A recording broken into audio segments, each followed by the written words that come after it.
What's up, den fucking sønderjyde? Gang på gang fører du dig selv i en blindgyde.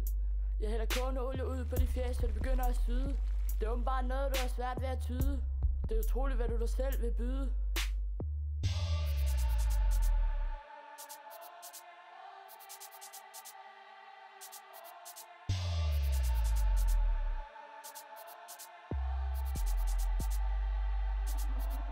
Du tror virkelig, du er noget, men tro mig, det er alt sammen noget, du har fået.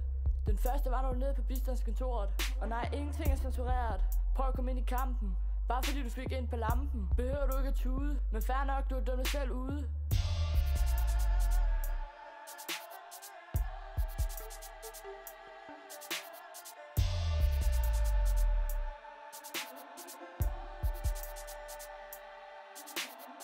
Din vægt er lige med 0. Din fisse er et indsunket hul. Dit fjæs bliver et stort sår, når jeg har ordnet dig i vores indergård. Dem du tror er ansvarlig, mener at jeg er for farlig. De tør ikke bryde ind, de vil meget hellere bare forsvinde.